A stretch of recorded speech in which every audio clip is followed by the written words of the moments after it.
better days. Baby, we'll find better days.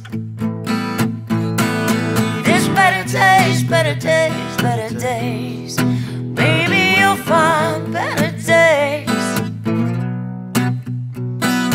When the whimper dies and wild river rises, no man can dim the tide or hold it back, for got to take its time.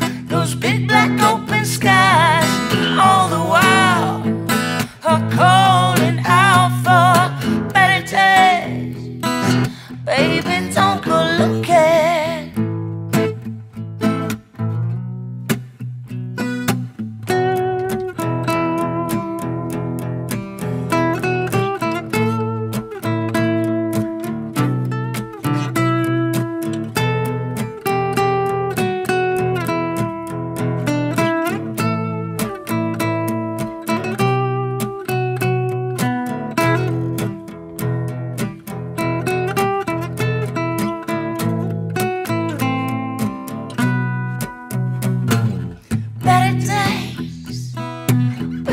Don't go looking for better days.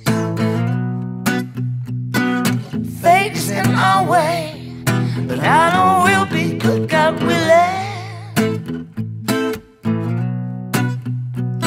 There's better days, better days, better days. Baby, we'll find better days. There's better days, better days, better days. Baby, you'll find better days.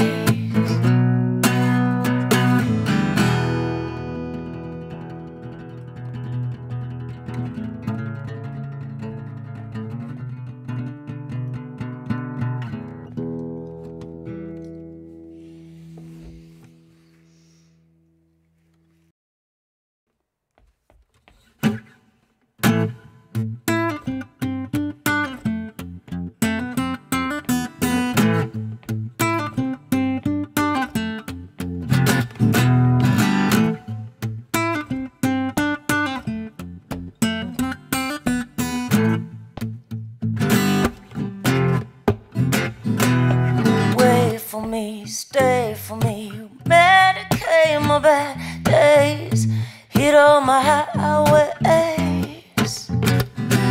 Speed for me, bleed for me, steal me away from all the bad guys, 'cause I'm nice. Down here on the Bowery, the city's got me feeling high, got me where you want me, in your midnight eye. Always remember, honey, when you need a ride. Got me going, got me running wild. 'Cause you taste just like New York before a storm takes hold. You race like you are high enough. I'm alone, but I bust my lips on yours. How sweet the night is dark enough, we're only seeing stars. Made for me, come back, babe. Leaving off in the heart of me every time you go. Can't keep my eyes on the road. I'm awake and wanting, but take something. Let it be you, you, you, you. Yeah. You taste just like New York before a storm takes hold. You race like you are high enough. I'm alone, but I bust my lips on yours. How sweet the night is dark enough, we're only seeing stars. You taste just like New York.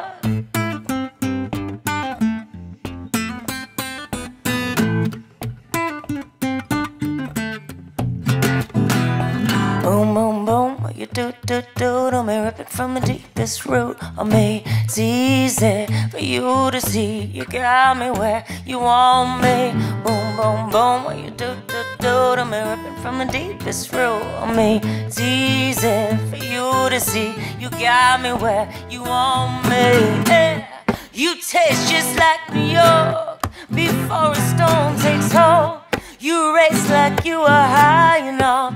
I'm alone, but I bust my lips on yours. dark enough, we're only seeing stars. You taste just like New York. You taste just like New York. You taste just like New York. Now I'm alone, but yeah, I bust my lips on yours. How sweet the night is dark enough, we're only seeing stars.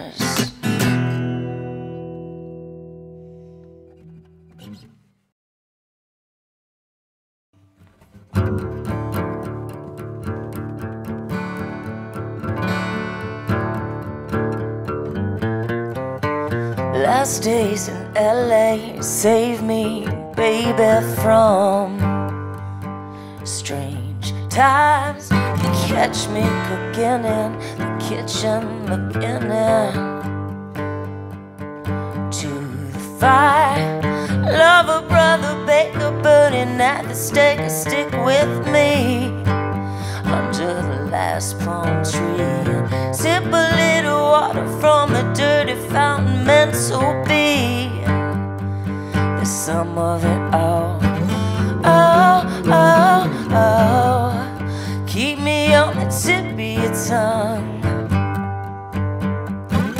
Oh, oh, oh. It's 1:03 in the sun.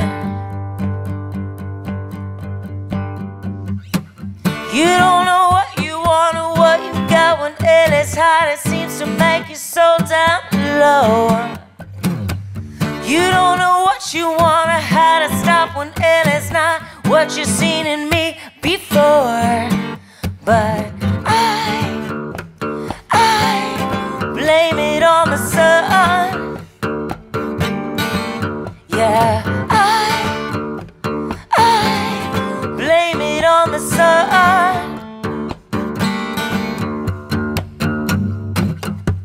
These nights we've been tearing are temporary, but spit shines, surfing the current on an 80-proof surfing your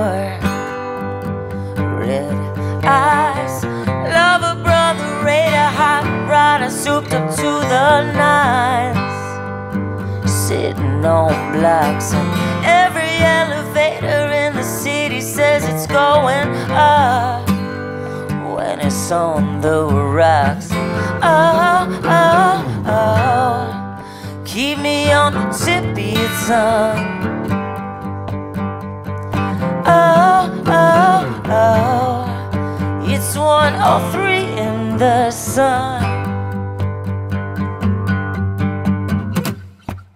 You don't know what you want or what you got when it is hot. It seems to make you so damn slow. You don't know what you got or how to stop when it is not what you've seen in me before. But I blame it on the sun. Yeah, I blame it on the sun. Yeah, I blame it on the sun. I blame it on the sun.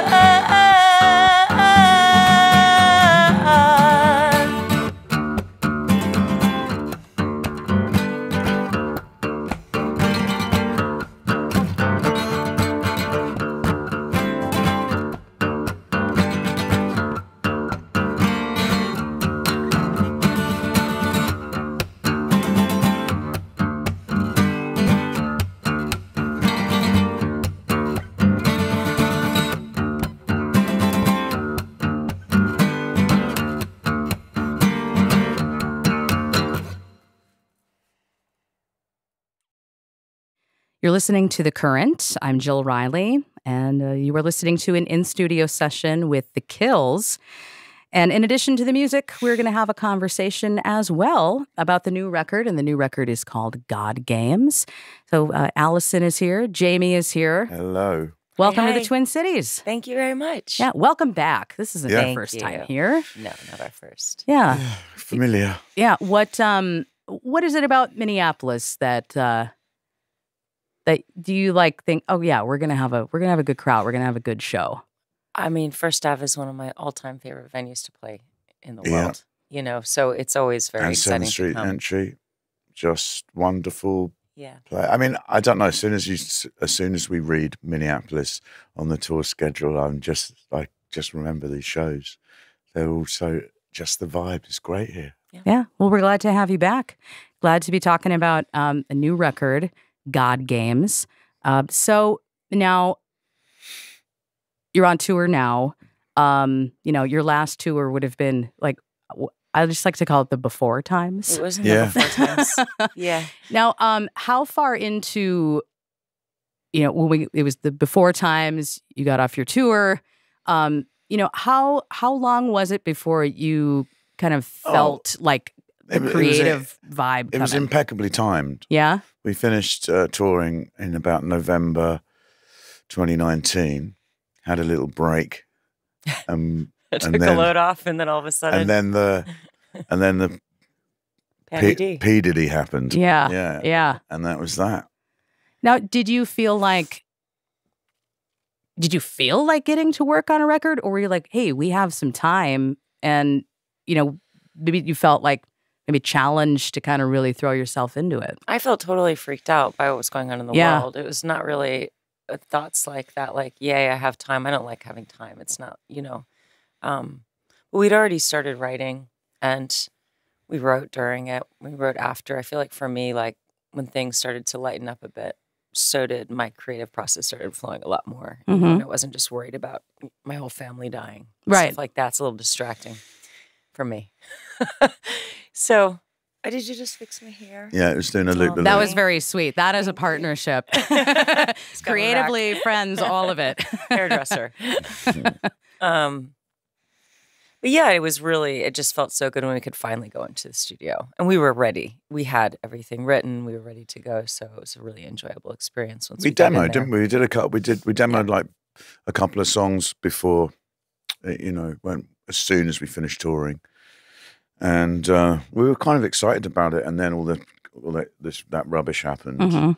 And you just couldn't help but have to reassess what you're doing. It's like, well, I mean, it just seems like madness now when I think back to that time. And I remember just feeling like it was going to be a 2-week problem. And then before long, you've got Mark Ronson showing you how to wash your hands.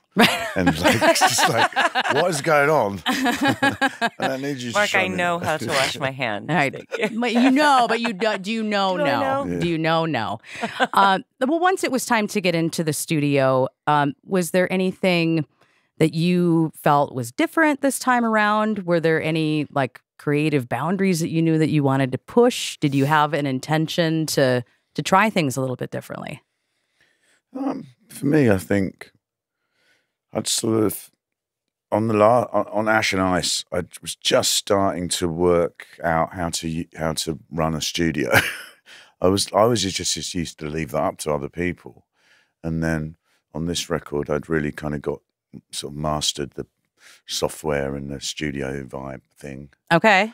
And so I kind of had more power in that sense to be able to realize what was in my head. Because before So- you just like had to tell somebody, Yeah. this It's really is hard what I to want you find to do. words Yeah. for sounds. It's difficult. But in a sense, Yeah. because it was that time was so isolated, and I'd kind of got this knowledge of work in a studio, then it kind of became a bit more studio based. The sort of, for me, the music. Yeah. But Like that can guitar open a came- door, you know? it did, yeah. The guitar came right at the end. I didn't have any guitar on anything until the last 2 weeks, and I was having sleepless nights thinking, I've just put myself out of a job. Right. Just like writing all these things without a guitar. Right. So yeah, Yeah. so that was different. Yeah, I would say. Now, as far as working with a producer, I read the name Paul Epworth. Now, for anyone who maybe not know that name, I think of an artist like Adele. I mean, he's worked with a lot of Yeah. people, Yeah. but my understanding is you guys go back. I mean, you really go back Yeah. before he was, super producer to Adele. What was the connection there? What were you kind of hoping that he would be able to offer as a producer? Well, we wanted to use somebody that we knew and somebody that knew what they were doing. And it kind of just worked out. We were trying to find a studio. We were trying to find an environment that we wanted to make this record. And I went to visit Paul at the church one time. I was in London before we started, and I was just like, it felt like the place we should make the record. It just felt incredible. It's so hard to go into like super incredible professional studios anymore because everyone's just kind of priced out, So it was very exciting to get to do that. And it was easy with Paul because, we knew Paul. He was our very first hired sound man in 2003. Yeah. He was in the back of our splitter van. Very riding cool. around with us. Doing our live sound. And then he went on to do some things. Yeah, he sure did. Yeah. It was a really strange, and so did you. It was a strange time back then where it was like, we had Paul Epworth doing our sound. We had Steve Aoki tour managing and driving the van. Yeah. It's really odd. You're welcome. Yeah, exactly. And you're going to thank us in the book. Yeah. Hey, you mentioned the church in London. Mm-hmm. Can you tell me about this studio? Because I kept hearing the name of the record is God Games, and it was made in a church. And I thought, no relation. Yeah, okay. But tell me about being in that studio, or that studio in particular. I mean, why was that the one? Well, it's a really famous studio it was Dave Stewart's studio, and so there's been a lot of great things recorded there. Bob Dylan has been there. From Minnesota. Okay, thank you. And of course, Roy Orbison. Excellent. Because of the traveling Wilburys they recorded there. And it's a really sort of seminal, important, legendary studio in London. And there was no church vibes. No. In fact, if there was any, like Paul Epworth, when he bought the place, when he got the place, bought it, I don't know, whatever, when he moved in there, he got this huge Neve mixing desk for the control room. And it was so huge that it wouldn't fit in the control room. So it dictated that he's got it in the live room. So there's this kind of unusual vibe there where the engineer's sitting in the room with you. It's like an open plan studio with these huge high ceilings because it's a church. Right. Stained glass windows. I didn't like that vibe. It was too daytime for me. So while I was wandering around this huge church, and there's like a tiny little basement studio, and I said, "Can we go in there?" So we recorded most of it in there. I like it when there's no sign of what time of day it is. Yeah. And just like the only punctuation is maybe, DoorDash arriving with some breakfast, and then you realize it's the morning. Right. Breakfast anytime. I'm a big breakfast anytime. So recording at the church in London, the record is called God Games. I'm here with the Kills, Alison Mosshart and Jamie Hintz. So let's talk about a couple of the songs in particular. We started playing, the first single that we had was New York and LA Hex. Yeah. And New York, the song that you're doing a version of it in the current studio today. Yeah. So I wonder if you could just talk about that song in particular. I mean, was that kind of one of the first ones, or was that, for you, like, we definitely want to kind of set the tone with that being like the first single? What was the first one? It wasn't that one. Bullet Sound. Bullet Sound. Was the first one. I mean, New York was really the first one. When Alison sent me that, I just thought, butterflies, swoops and loops. I thought, this is definitely the record. That was the first one that was definitely for me the vibe of the record. Yeah. But it wasn't. It was kind of came in the middle. Yeah, somewhere in the middle. Yeah, when you were recording it, or like even instrumentation, I hear it and I almost picture you performing it with like an orchestra or something. There's such a very cool hook on it. When you were working on the song, and also when you start to learn like the ins and outs of the studio, or you can really dig into Pro Tools and you can add. I mean, is there a point where you have to say, oh, now I have the capability to do all this stuff, but I got to pull it back, or I want to add more? Yeah, well, I've always been consumed by what you can take away from a piece of music rather than what you can add to it. You Mm. know, I like minimal music. I like there being no fat in our music, and I'm kind of also consumed by how certain genres of music, like hip hop and R&B, have this much wider frequency range, like of sub bass and even like, you know, really high end, beautifully clear high end things that guitar music struggles with. And so that was on a song like New York, which to me was an R&B song, really. I wanted to do that as a guitar band, try and sort of expand the frequencies a bit more and do some sort of like R&B production vibe on it. Yeah. I'm talking with the Kills here on the current, the record God Games. There's another song that you did in the studio, 103. And I wonder if you could talk about that one a little bit. Or a lot, whichever one you'd like. A little bit, a lot, or somewhere in between. I mean, both of the songs we just are talking about, Jamie convinced me to get this tiny little Akai keyboard, this $100 keyboard from Guitar Center, and I got it, and I started playing around with it, and songs were kind of pouring out of me with that thing because it was so freeing.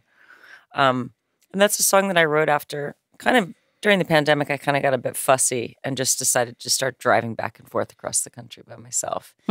And, you know, it was an interesting time out there on the road. There was nobody else. It was kind of, you know, dark. And so that song was really inspired by all the different states I went through, the different, you know, every state felt like a country. Everybody was just kind of off axis. It was really spooky and also incredible. And I got back to LA after one of those drives and wrote that. It's, you know. Were you in the, what do you have, a Challenger? I was in the Black Shark. One of the Challengers, yeah. Oh, one of. Well, I have a White Shark too. Okay. Is this one. this must be a recent? The White Shark is newer. Okay. She's a 2014. The Black Shark is a 2013. Okay. Yeah. Did you feel The like OG. Did you feel like you could drive faster with nobody around? You know what? I was actually just really spooked out by the cops. They were very angry. You know, riots were everywhere. Everything was going on. So I filled my car with cameras and video cameras and things, always filming everything because I just thought I'm definitely getting pulled over 600 times. Right. And I never did. You never did? Mm-mm. Okay. I never even looked at how fast I was going. I mean, it was just me in semi-trucks delivering all the crap everyone was ordering. Right. You know, Exactly. Like, how many things from Hobby Lobby do people need during the pandemic is my question because I don't know. So much. Apparently all of it. All of it. It's great that sort of what's it called, Hobby Lobby. That's you know, they profit from the apocalypse. Right. They really did. And They're going bananas. You were like you need jigsaw puzzles, toilet paper, and water. Yeah. Instead of what was it, Smokey and the Bandit? Instead of Coors Light, you were like sort of playing the like the Trans Everybody was Am scrapbooking. Yeah, exactly. Yeah, around me. As they're hauling the craft goods across the country. Yep. The Kills, Allison Mossart, Jamie Hintz here in the studio. God Games is the new record. You know, the first time I remember the first time you guys were here. This is many years ago. You know, I remember reading a little bit about you, and it was, gosh, this has got to be, well, I know well over a decade ago, more than that, but. I remember you disliked having characters when you were performing together because I'm like, who are Vivi and Hotel? If the name's Allison and Jamie, and it wasn't so much as characters as that, you know, when we were kind of starting something brand new and we wanted to sort of let go of everything that we had done before and recreate. You know, everything with art is like trial and error. You're trying to get somewhere. You're trying to like make something whole and just as you want it. And so at that time when we started this band, we didn't really ever think we'd have a record deal. We didn't, you know, we were just kind of starting an art pact. And so we had these little nicknames and we, you know, booked shows with that and signed things with that. And like, that's kind of how we were referred to for the first couple of years. And it sort of just helped like clean the palette, you know? There was lots of reasons for it. You know, it was just, it was a little, mostly tongue in cheek. And it's sort of, we were sort of living in this quite sort of judgmental political punk scene, you know, where even if you wore a pair of blue jeans one day, everyone would point out, Oh my God. So in order to be the people that we really wanted to be, we just kind of had these little personas. It was tongue in cheek, bearing in mind we never thought we would even get a record deal or that anyone would come and see us. And also it was practical because I was getting unemployment benefit at the time, so it was practical to not use my real name. Right, to have an alias. Yeah. And I didn't have a working visa. So like, that wasn't me. Breaking the law. Excellent. Well, thank you so much for coming in. Glad to see you in the Twin Cities again. Thanks for having us. We're happy to be back here. It's yeah. awesome. Best of luck on the road. Thank you. The Current is public media made possible thanks to member support.